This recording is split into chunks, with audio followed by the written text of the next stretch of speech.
रामैया को उसी गांव में खुद का एक खेत होता था। उस खेत में वो फसल उगाता था और उससे आए हुए पैसों से अपना घर चलाता था।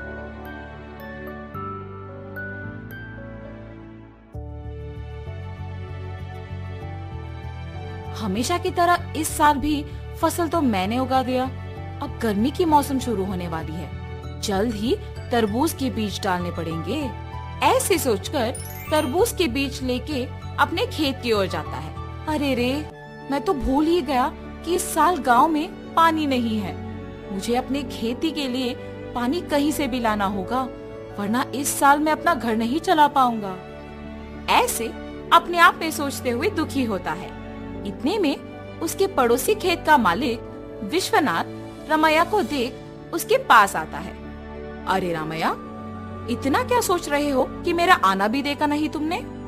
विश्वनाथ, तुम्हें तो पता है कि मैं हर साल चावल के फसल के बाद तरबूज उगाता हूँ, मगर इस साल गांव में पानी ना होने के कारण मैं तरबूज नहीं उगा सकता हूँ। मैं अपना घर कैसे चलाऊंगा? क्या तुम पानी के बारे में इतना सोच रहे हो? उसमें क्या है, इस सारे गांव में सिर्फ मेरे ही खेत में तो मोटर है। मेरे मोटर का उपयोग करके तुम हमेशा की तरह अपने खेत में तरबूज उगाओ। मैं तुम्हारा एहसान कभी नहीं भूल सकता हूँ। ऐसे कहकर उसके खेत में मौजूद मोटर के सहायता से पानी का उपयोग करके तरबूज उगाता है। कुछ ही महीनों में उसके खेत में तरबूज अच्छे उगते देख बहुत खुश होता है।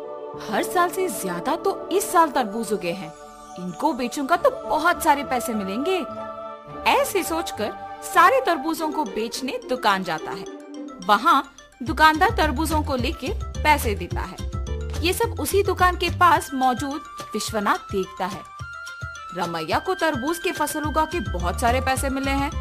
मेरे पानी देने के वजह से ही ये उसके लिए मुमकिन हुआ है, इसीलिए आए हुए पैसों में आधा हिस्सा मुझे मिलना चाहिए।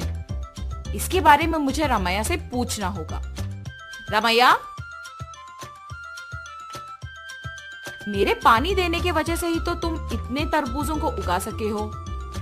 हाँ, आपने सच ही कहा है। उस दिन आपने अगर पानी नहीं दिया होता तो आज मेरे हाथों में पैसे नहीं होते। अगर मैं तुम्हें पानी नहीं देता तो तुम्हारे पास आज पैसे नहीं होते ना। मतलब तुम्हारे हाथ में जो पैसे हैं उसमें आधा हिस्सा मुझे मिलना चाहिए ना। ठीक है जी, आपको सिर्फ इन पैसों में आधा हिस्सा चाहिए ना। लीजिए, आप ही की वजह से तो ये मेरे पास आए हैं। ऐसे खुशी से पैसे देता है। मैंने सोचा कि तुम पैसे नहीं दोगे, लेकिन तुमने मेरा एहसान वाकई चुका दिया। मेरे पूछने पर बिना सोचे तुमने पैसे बस दे दिया। तुम अगर ऐसे ही रहोगे तो तुम्हारी अच्छाई ही तुम्हें नष्ट कर देगी। ऐसे कहकर पैसे लेके वहाँ से चले जाता है। अब मेरे पास कुछ ही पैसे बचे हैं, इनके साथ मुझे कोई व्यापार शुरू करना होगा, मगर कौन सा? ऐसे सोचते रहता है। इतने में ही बगल में उसे एक आदमी कटे हुए तरबूज एक बंडी पे बेचते हुए नजर आता है। प्यास लग रहा है, एक तरबूज का टुकड़ा खाऊंगा। उस तरबूज वाले के पास जाता है और पूछता है, बाबू, एक तरबूज का टुकड़ा मिलेगा? जी हाँ। एक तरबूज का टुकड़ा कितने का है? सिर्फ 5 रुपए है जी। एक तरबूज का टुकड़ा 5 रुपए का है? एक पूरा तरबूज तो बहुत कम पैसों में मिल जाएगा। मैं मेरे पास के सारे पैसों से तरबूज खरीदूंगा और उन्हें ऐसे टुकड़े बना के बेचूंगा। ऐसे मुझे बहुत पैसे मिलेंगे। तुरंत उसको पैसे देके उसके पास के सारे तरबूज लेके जाता है। उन तरबूजों को एक बंडी के ऊपर रख के उन्हें अच्छे टुकड़ों में काट के बेचने लगता है। ऐसे उसका व्यापार बहुत अच्छा चलता है। हर रोज की तरह एक दिन वो जब तरबूज बेच रहा था, आप सबको पता है कि इस गांव में कुछ दिनों से चोरी हो रही है। जो भी इन चोरों को पकड़ के जमींदार जी के हवाले करेगा, उनको जमींदार जी अभिनंदन करके तोहफा देंगे। उस विज्ञापन को रामैया सुनता है। उस दिन दोपहर को 4 आदमी उसके पास आते हैं। बाबू, हमें 4 तरबूज के टुकड़े दो ना। बाबू, आपको इस गांव में मैं कभी नहीं देखा। गांव में नए आए हो क्या? हाँ जी। किसके घर में रह रहे हो बाबू? पास में जान पहचान के लोग हैं तो उन्हीं के घर में है। इतने में रमैया को सुबह का विज्ञापन याद आता है। वो लोग भी हिचकिचाते हुए उसको पैसे देके जल्दबाजी में वहाँ से निकल जाते हैं। मुझे इन लोगों को देख के लग रहा है कि यही वो चोर हो सकते हैं।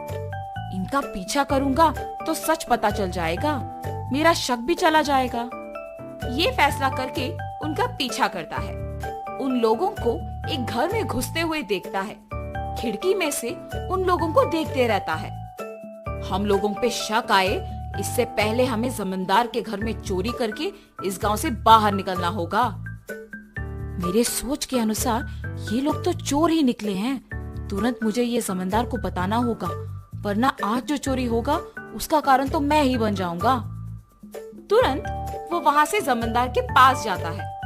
जमींदार साहब, जमींदार साहब। अरे क्या हुआ रामैया, यहाँ आए हो? इस गांव में हो रही चोरियों के पीछे जो लोग हैं वो मुझे पता है, यही बताने आपके पास आया हूँ मैं। इतना ही नहीं, मैं उन्हें ये कहते हुए सुना कि वो आज आपके घर में चोरी करने वाले हैं, इसीलिए तुरंत आपके पास आया हूँ। ऐसे सब कुछ जमींदार को बताता है।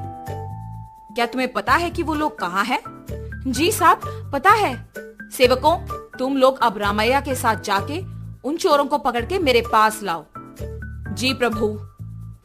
जमींदार के आज्ञा के अनुसार सेवक उन चोरों के घर जाके उनको पकड़ के जमींदार के पास लेके आते हैं। उन चोरों को पकड़ने के लिए गांव वालों के सामने रमैया का अभिनंदन किया जाता है और जमींदार उनके वचन के अनुसार उनके जायदाद में एक हिस्सा उसको देते हैं। तुम्हारे अच्छाई की वजह से ही तुम उनके